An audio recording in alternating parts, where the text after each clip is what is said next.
Ya, halo semuanya. Ketemu lagi dengan saya Viko di Air Podcast. Woo! Oke, kali ini ketemu lagi dengan saya Viko. Jadi ini adalah episode 8 dari Air Podcast gitu ya. Setelah terakhir kali kita ketemu di episode 6. Kalau misalnya teman-teman ada nonton, waktu itu kita bahas soal minoritas gitu ya, yang bikin saya agak deg-degan gitu ya, karena memang tema-tema soal minoritas itu memang cukup mengancam nyawa saya gitu ya. Jadi kali ini bukan Viko namanya kalau misalnya tidak bawakan tema-tema yang bahaya gitu ya. Jadi hari ini kita akan bahas satu tema yang juga tidak kalah bahaya dengan minoritas. Cuman kali ini saya nggak mau main terlalu pinggir-pinggir jurang karena wah, saya masih sayang nyawa ya gitu ya. Saya agak takut saya disomasi gitu abis pulang dari sini. Jadi kita main aman-aman aja lah, oke? Jadi kali ini oleh karena itu kami juga udah ngundang satu narasumber yang dimana kami rasa cocok untuk bahas soal ini gitu ya. Beliau adalah salah satu dosen di Universitas Tanjung Pura. Beliau itu salah satu dosen yang dikenal masih muda gitu ya, dan beliau hobinya main futsal gitu. Nah, beliau juga main futsal dan ikut beberapa organisasi juga di lingkungan internasional. So kita sambut yang meriah Pak Azo. Woo! Halo semuanya. Yo, ya, apa kabar Pak? Baik Pak? Sehat. Sehat Pak ya. Baik. Gimana Pak? Bapak selama ngajar ini ada halangan Pak di semester ini? Paling semester ini karena banyak kegiatan dan kesibukan gitu ya. Tambah lagi di kita itu ada lagi akreditasi ya, sehingga kesehatan itu harus benar-benar dijaga gitu ya. Jadi beberapa kali sempat drop juga gitu. Karena memang cukup ini ya, waktu itu sampai seminggu ya kita nggak terlalu aktif gitu belajarnya. Iya benar. Ya. Itu karena akreditasi. Oke. Jadi hari ini Pak kita mau bahas satu tema yang sebenarnya saya agak deg-degan. Bapak pas di calling dengar tema ini takut nggak Pak? Takut juga sebenarnya takut gitu ya. Kali ini kita bahas terorisme. Berat banget, ya. Kita akan bahas terorisme. Jadi oleh karena itu, karena kita bahas tema terorisme yang dimana kami ingin sedikit bahas Pak, jadi tema-tema yang terorisme ini stigmanya bagaimana terhadap agama gitu, apalagi memang agama di Indonesia kan cukup dekat banget gitu sama Indonesia, karena nggak bisa tuh agama disenggol tuh nggak bisa. Jadi saya ingin bilang gini Pak, terakhir kali saya sempat baca satu berita, itu berita ini viral, ada satu karyawan PT KAI, saya sebut aja kan memang udah sering berhamburan gitu di sosial media. Ada satu PT karyawan di PT KAI yang dimana dia tertangkap dan terduga jaringan terorisme, ditemukan 16 pucuk senjata tuh. Terus terakhir kali juga saya baca ada belasan karyawan dari BUMN yang dimana ditemukan juga pucuk senjata, dan ada juga buku-buku yang cukup menjorok ke sana gitu. Maksud saya kenapa orang-orang yang bahkan punya pendidikan setinggi itu gitu ya, kayak udah karyawan BUMN loh ini kelasnya gitu ya, udah sampai di situ pun masih bisa kena gitu Pak dengan hal seperti ini. Ya, jadi masalah teroris ini kan memang cukup sangat sensitif gitu ya. Lagi kalau misalnya kita yang seperti Viko sampaikan gitu ya, bahwa ada beberapa contoh kasus gitu ya, apalagi yang beberapa ini yang sedang viral gitu ya. Nah, sebenarnya teroris itu sebenarnya banyak sekali menggunakan sebenarnya darah-darah muda gitu ya, orang-orang yang masih muda gitu. Nah, tapi memang sekarang jaringan itu sampai ke mana-mana gitu ya, bisa sampai pekerja sekalipun gitu ya, bisa sampai yang sudah punya jabatan sekalipun gitu ya. Nah, ini boleh sedikit cerita-cerita gitu ya, jadi agak santai saja kita gitu ya, bahwa kemarin gitu ya, bahwa saya sama Pak Z gitu ya, salah satu dosen kalian juga gitu ya, ketika ngurus persyaratan gitu ya, persyaratan menjadi dosen segala macam itu, sampai untuk saat ini sampai 3 kali tes kejiwaan gitu ya. Karena itu tadi untuk menghilangkan gitu ya, atau mengecek gitu ya, bahwa yang diterima ini gitu ya, yang melaksanakan ini baik mau naik jabatan dan segala macam itu sehat jiwanya. Ya, sehingga bisa direkod gitu ya, kesehatan jiwanya seperti apa. Nah itu sampai ya kalau bahasa bahasa kurang ajarnya muak gitu ya. Buat tes kejiwaan itu karena soalnya begitu banyak gitu ya, diulang-ulang gitu ya. Dan panjang Pak ya? Dan panjang banget gitu ya. Dan itu memang masalah terorisme juga termasuk gitu ya. Jadi masalah jiwa. Jadi memang gini, ada salah satu contoh gitu ya, salah satu YouTuber gitu ya, ini juga tapi nggak usah disebut namanya juga gitu ya, bahwa salah satu podcast dia nyebutkan bahwa dia ini sempat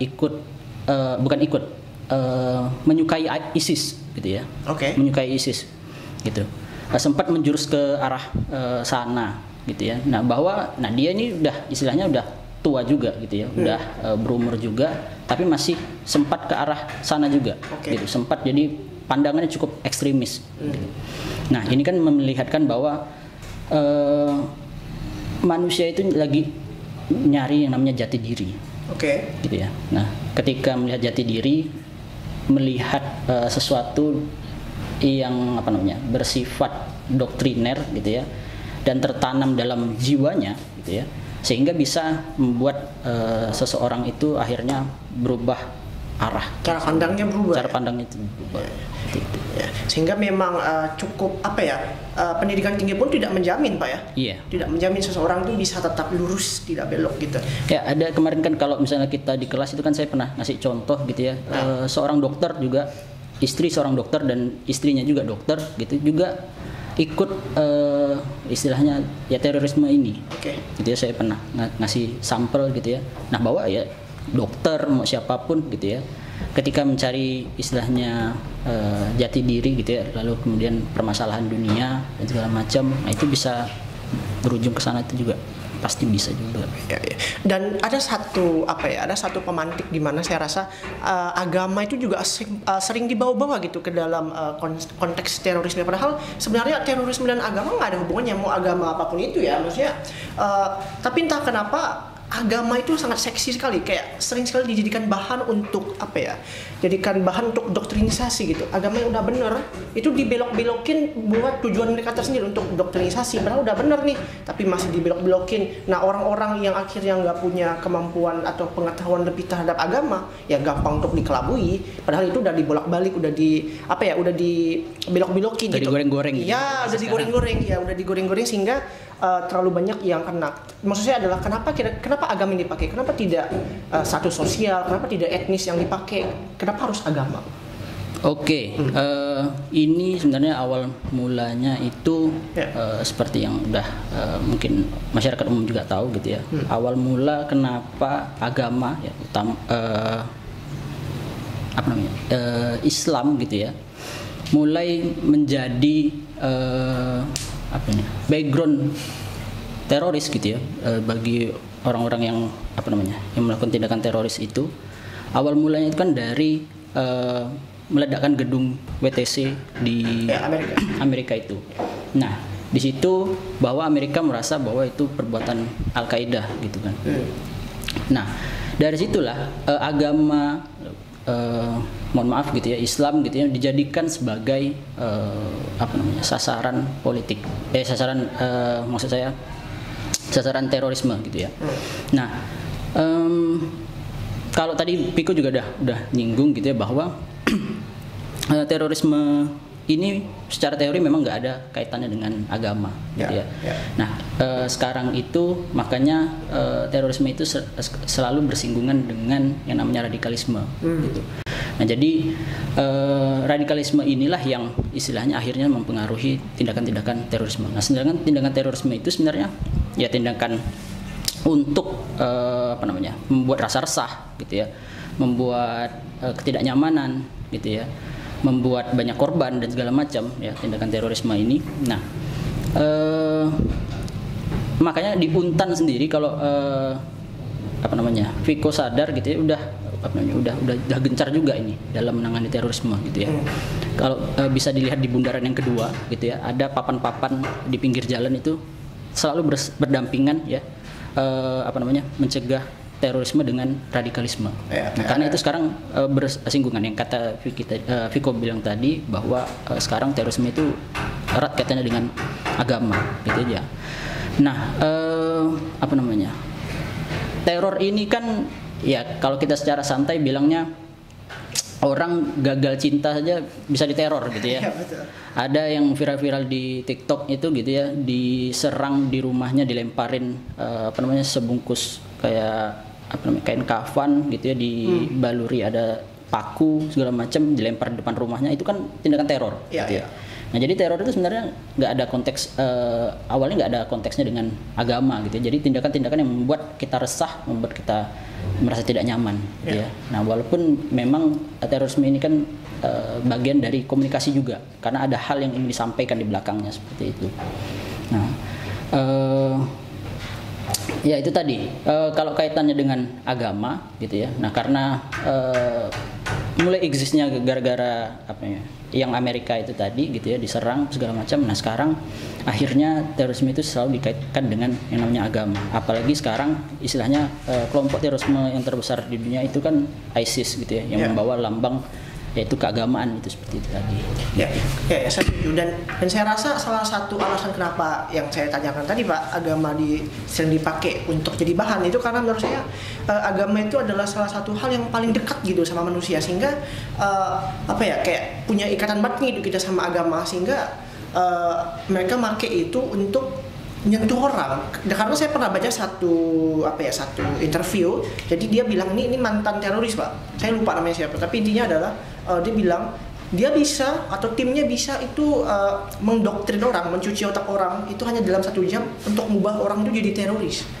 Saya nggak tahu ya apakah itu valid atau tidak. Menurut saya sih enggak, saya nggak terlalu percaya itu, karena sepertinya saya dengan kondisi sadar ini 1 jam ngobrol sama dia kayaknya nggak akan terjadi teroris juga gitu. Tapi artinya kan banyak sekali celah di otak manusia yang gampang untuk dimasuki gitu.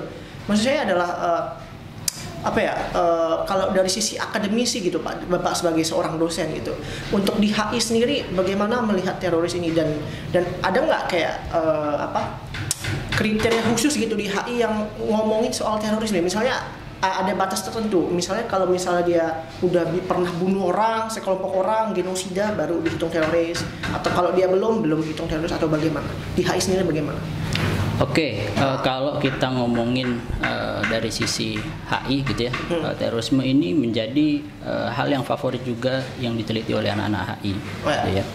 Nah, jadi tindakan-tindakan teroris itu banyak. Kemarin saja barusan ada yang konsultasi gitu ya, konsultasi dengan tema tentang terorisme ini, gitu ya.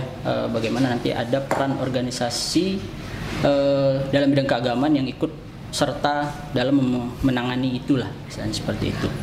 Nah, begini, kalau kita melihat terorisme ini yang dekat dengan tadi Viko sebutkan sebagai agama gitu ya, berasa dekat, karena manusia itu mencari yang namanya jati diri ya. Jadi dengan kalimat-kalimat filosofis gitu ya, dengan kalimat-kalimat falsafah atau didoktrin dengan filsafat-filsafat yang ada, itu otak manusia itu bisa berubah sepersekian detik sebenarnya juga. Jadi kalau dibilang bahwa 1 jam dicuci otak itu bisa saja terjadi gitu ya, bahwa apalagi generasi muda gitu ya. Generasi muda itu mudah sekali karena mencari jati diri gitu ya. Sehingga ketika disusupi dengan kalimat-kalimat yang indah gitu ya, lalu kemudian disusupi dengan kalimat-kalimat yang membawa pencerahan gitu ya, akan mudah sekali untuk goyah gitu ya. Nah makanya kan bisa dilihat juga yang beberapa tahun di Indonesia gitu ya, teror-teror yang dilakukan itu kan generasi-generasi muda juga. Jadi rekrutmen terbanyak itu memang generasi muda gitu ya. Lalu kemudian kalau dari misalnya kita lihat dari sisi HI, bahwa yang direkrut muda-muda ini ya, sekarang banyak juga yang akhirnya pergi ke Arab sana, gitu ya. Banyak yang pergi juga gitu ya. Jadi beberapa, maaf saya potong Pak, bahkan sampai ke Israel gitu ya Pak? Iya, untuk sampai kasus Palestina ke sana gitu ya. Pingin berjuang dan pingin memperjuangkan hak-hak warga-warga yang ada di sana, istilahnya seperti itu.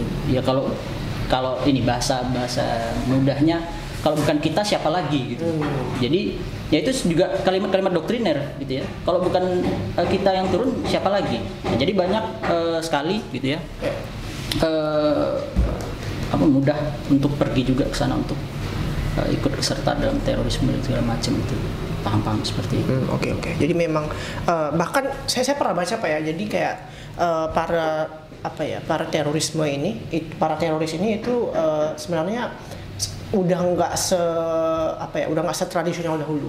Mereka yang dulu sering pakai agama, perang dan tidak pernah mau join dengan orang yang beda pandangan, itu sekarang kayaknya mereka udah mulai menghilangkan idealisme itu. Kalau sekarang tuh mereka, yang saya baca ya, itu mereka udah mulai masuk ke jajaran pemerintah. Makanya ada sampai karyawan BUMN, PT KAI dan sebagainya yang bahkan jadi terdoktrin juga gitu. Sehingga memang perlu waspada, perlu meningkatkan kewaspadaan ya Pak ya. Bahkan di sisi akademisi pun memang seperti yang Bapak bilang tadi, di Universitas Tanjung juga udah ada himbauan-himbauan dalam bentuk tulisan-tulisan gitu kan ya, dan saya memang setuju untuk hal itu.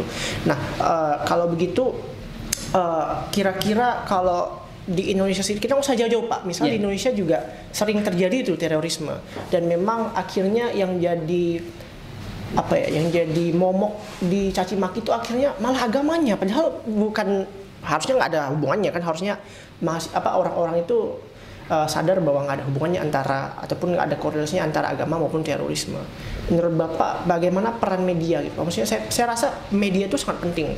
Bagaimana peran media bisa ngebantu dalam menjelaskan kepada masyarakat gitu loh. Ini teroris bukan agama, jangan serang agamanya udah dipakai untuk hal-hal yang tidak baik gitu. Maksudnya udah dipelintir-pelintir, udah nggak sesuai ajaran. Maksudnya seberapa krusial dan bagaimana peran media sehingga bisa bantu ini.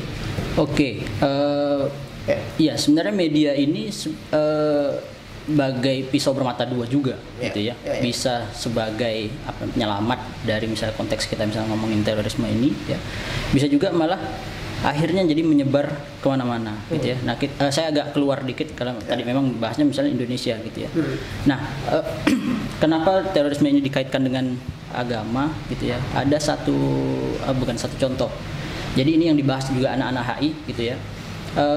Yang mungkin udah sering saya sampaikan juga bahwa adanya pelarangan hijab di Prancis waktu itu.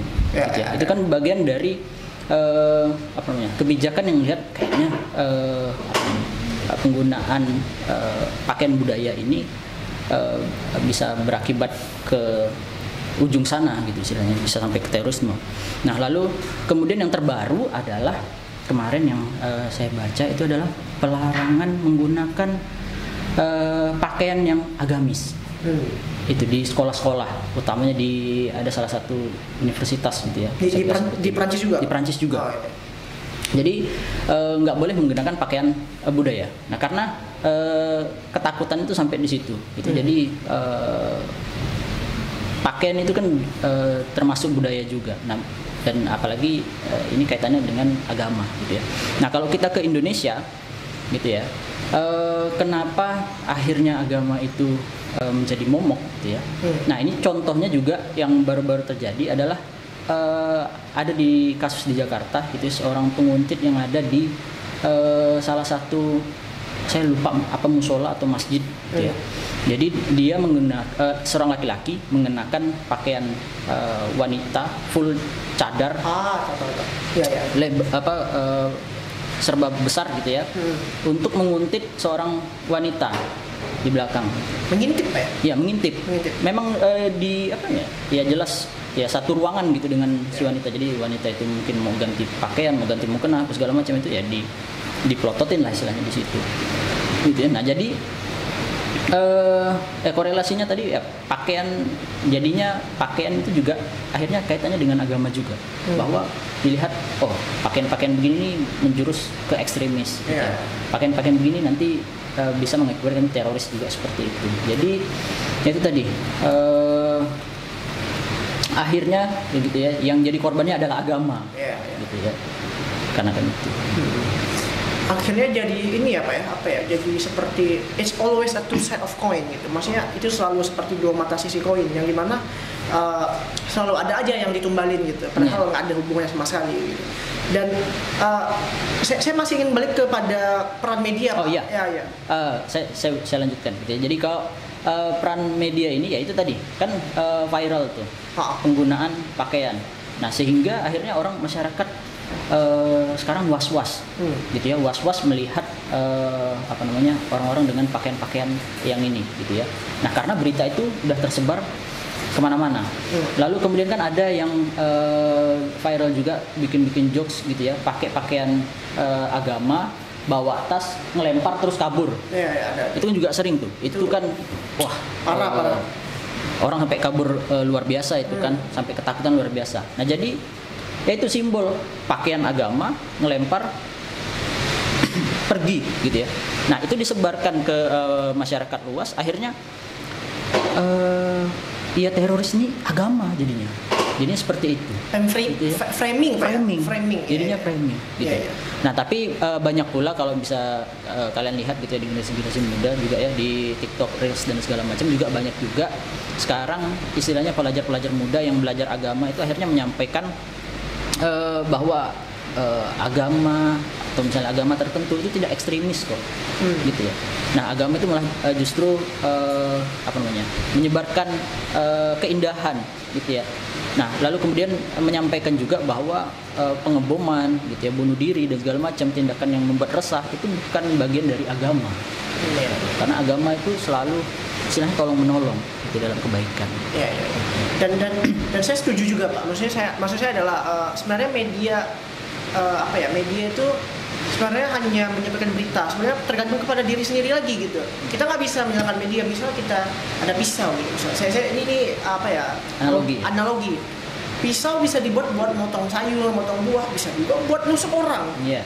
Yang salah siapa? Nggak mungkin pisaunya yang salah kan? Yeah. Yang salah adalah penggunanya, sehingga yang harus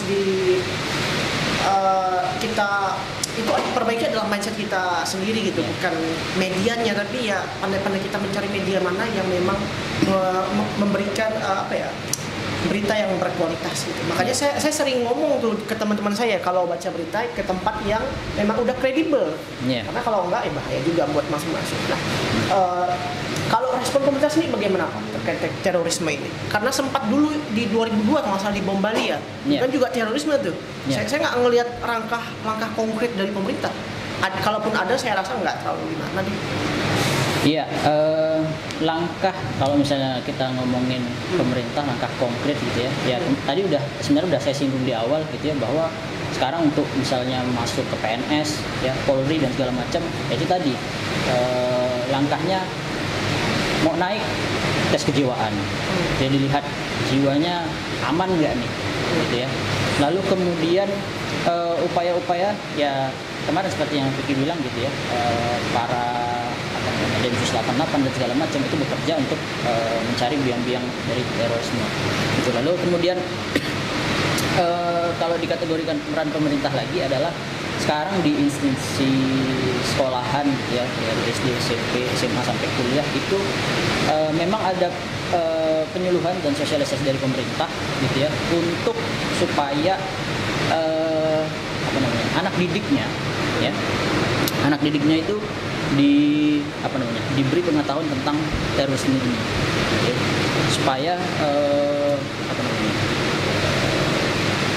dalam tanda kutip gitu ya, doktriner agar jangan sampai jadi teroris. Gitu. Jadi pendidikan terorisme sampai di sekolah-sekolah itu sudah diwajibkan juga oleh pemerintah. Gitu ya. Jadi upaya-upaya yang dilakukan pemerintah. Nah kalau upaya-upaya misalnya karena kan jaringan terorisme ini bisa dibilang kayak kalau orang Pontianak bilangnya kayak kerama apa coba? Kepitingnya orang Pontianak gitu ya, yang ada biasanya di tepi sungai gitu ya, yang kecil-kecil itu gitu ya. Nah itu kadang muncul kelihatan gitu ya, kadang hilang gitu ya. Kamuflase. Gerakannya juga sangat cepat gitu ya. Misalnya dicek dari lubang ke lubang gitu ya kan. Misalnya kalau kita mencari binatang gitu kan, ada lubang, ini pasti sarangnya gitu ya. Nah tapi kalau kita nyari kerama gitu ya, itu lubangnya banyak sekali di pinggiran sungai. Ketika mau dicari di satu lubang nggak ada, dari satu lubang nggak ada. Jadi jaringannya itu cukup rapi gitu ya. Jadi kalau usaha yang dilakukan gitu ya, untuk memberantas mungkin kalau secara kasat mata memang nggak kelihatan, tapi ya pemerintah juga berupaya gitu ya. Nah sekarang memang lebih kepada memberikan pendidikan kepada anak-anak biar nggak mudah terjadi. Saya ingin bergeser sedikit kepada stabilitas regional, Pak. Tentunya tindakan-tindakan terorisme ini itu pasti akan berdampak kepada kawasan, menurut saya ya, karena misalnya dan terorisme ini kan nggak hanya di Indonesia, ya, pasti di negara-negara di Asia Tenggara lah, kita nggak usah jauh-jauh, Myanmar, Vietnam, itu pasti ada terorisme, pasti ada lah. Maksud saya selain dampak apa dampak yang paling krusial atau dampak yang paling bahaya yang bisa terjadi pada satu kawasan ini, dan juga kira-kira langkah konkret dari kawasan ini, kita ini konteksnya Asia Tenggara aja ya Pak, ASEAN, dan juga langkah konkret dari kawasan dan juga dari pemerintah dunia, dari maksudnya dunia internasional atau PBB, itu gimana Pak? Ya, ya tadi saya sampaikan bahwa terorisme ini kan ingin menyampaikan sesuatu, ya, tidak hanya membuat keresahan, tapi ada poin mereka itu ingin menyampaikan sesuatu di belakangnya. Nah, ketika terjadi pada suatu kawasan, gitu ya, suatu regional, nah itu kan kita rasakan sendiri, gitu ya, di mana bom Bali itu, misalnya di Indonesia sendiri, gitu ya, kemarin terjadi. Nah, ketika adanya bom itu akhirnya resah, sehingga banyak investor akhirnya menarik diri. Lalu kemudian karena beralasan dengan keamanan, gitu ya, jadi dulu itu sempat beberapa tim sepak bola mau datang ke kita, gitu ya, MU gitu, dan beberapa tim-tim Inggris lainnya mau datang, akhirnya nggak jadi. Nah itu sangat berpengaruh bagi satu kawasan, gitu ya. Nah lalu kemudian kalau konteksnya kita ngomong Asia Tenggara, ya itu tetap menjadi kesusahan bagi kawasan yang terjadi terorisme itu sendiri, yang akan berdampak itu tadi investor menarik diri, gitu ya, karena merasa bahwa suatu kawasan itu tidak aman. Nah ini kita keluar konteks lagi, gitu ya, bahwa Amerika sendiri setelah terjadinya beberapa kasus terorisme dan segala macam, ya, itu kan dia mulai ikut ke dalam perang-perang yang terjadi di dunia. Tujuannya apa? Untuk ngasih tahu bahwa Amerika itu aman, gitu ya. Amerika itu aman, gitu ya. Terorisme ini bisa dicegah lah, dan bisa diberantas, gitu ya. Nah, kita misalnya ke Asia Tenggara, gitu ya. Kalau suatu negara itu nggak bisa membalikan keadaan bahwa menunjukkan bahwa negara itu aman, ya, otomatis negara itu ya akan kesusahan juga, gitu. Nah, peran dari organisasi internasional kayak PBB segala macam itu sebenarnya sudah banyak sebenarnya terjun, gitu ya, untuk membantu mengatasi kawasan-kawasan yang terjadi terorisme ini. Tapi ya itu tadi saya bilang kayak analoginya kerama itu, gitu ya, jaringan teroris ini susah banget diprediksi dan dibaca, gitu ya. Kita kan bisa lihat begini, masuknya terorisme itu bisa lewat jalur Malaysia dari kita, gitu ya, dari Malaysia, lalu kemudian naik lagi ke Thailand dan segala macam, akhirnya bisa sampai ke tadi Israel dan segala macam, negara-negara Arab di sana, gitu ya, atau lalu kemudian persenjataan segala macam, perbatasan. Nah itu saling keterkaitan juga, gitu ya, bahwa penyelundupan barang dan segala macam itu terkait, gitu ya, apalagi misalnya teroris dan sebagainya. Oke, mungkin terakhir Pak dari saya, ada nggak pesan Bapak kepada generasi-generasi muda termasuk anak-anak HI di Untan terkait terorisme ini? Silakan Pak. Oke, di setiap kesempatan, gitu ya, di setiap perkuliahan selalu saya menyampaikan, utamanya bagi generasi-generasi muda itu ketika mencari jati diri, gitu ya, ketika mencari pandangan hidup, gitu ya, mencari apa sih arti hidup ini sebenarnya, gitu ya, itu harus benar-benar ya kritis, nggak bisa dengan beralasan malas dan segala macam nyari jati diri, tapi cuman melihat pada satu konteks atau satu permasalahan saja, gitu ya. Jadi generasi muda gitu ya, katakanlah misalnya ingin mencari arti hidup macam dan mencari misalnya agama mana yang baik untuk dia gitu ya, karena banyak sekarang akhirnya karena pergejolakan agama kan banyak juga kaum muda itu yang ateis akhirnya punya agama tapi cuman agama KTP doang, tapi nggak beragama. Banyak tuh Pak, banyak. Ya. Nah, kalau bagi yang ingin belajar agama, gitu ya, utamanya ya belajar yang selalu saya sampaikan, belajar nggak lebih dari banyak guru. Lalu belajar buku, gitu ya. Nah, di kitab agama-agama itu banyak, gitu ya. Selain misalnya Al-Quran, Injil dan segala macam, gitu ya. Ada kitab-kitab lain yang membahas tentang agama itu. Nah, jadi bacalah berbagai referensi. Lalu kemudian dengan banyaknya itu akhirnya pikiran itu jadi terbuka. Tapi kalau stay sama satu atau fokus sama satu saja, gitu ya, belajar sama satu guru, belajar sama satu kitab, gitu ya, belajar dari satu perspektif, akhirnya itu yang akan mempersempit pandangan seseorang, apalagi kaum muda, gitu ya. Makanya di yang tadi misalnya dibahas di awal, gitu ya. Misalnya dalam suatu forum gitu ya, bisa ngikut sekali itu generasi muda itu bisa langsung kayak oh iya ya gitu, langsung kayak ke doktrin. Jadi katanya sejam 2 jam itu bisa ngedoktrin, itu bisa banget gitu ya. Jadi langsung secara spontan oh iya ya begini begitu gitu ya. Itu dalam satu kajian atau dalam satu pertemuan gitu ya, milenial itu bisa. Nah, caranya itu tadi, habis ikut kajian itu ya ikutlah tempat-tempat yang lain, ya, belajar dari tempat-tempat yang lain sehingga wawasan itu menjadi terbuka, tidak berpandangan sempit. Karena ketika udah sempit, apalagi sekarang ditambah katanya generasi sekarang itu mudah dendam dan mudah membalas, mudah dendam dan mudah membalas, nah, sehingga kayaknya merasa tersakiti, akhirnya melakukan tindakan-tindakan teror, ya, akhirnya bisa terjun bahkan sampai ke terorisme.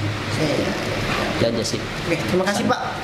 Sama-sama Viko. Ya oke, mungkin sayang sekali ya kita udah harus tutup podcast kita kali ini karena memang sudah out of time. Jadi terima kasih buat Bapak yang udah hadir. Jadi sama-sama. Ya, jadi saya hanya bisa ambil satu saya juga ngasih pesan buat teman-teman semuanya untuk lebih lebih aware gitu ya. Aware, cari referensi gitu. Maksudnya dari yang paling gampang lah, dari membaca buku atau berita ya dipilah-pilah lah yang mana yang layak dibaca dan mana yang agak kurang kredibel untuk dibaca gitu.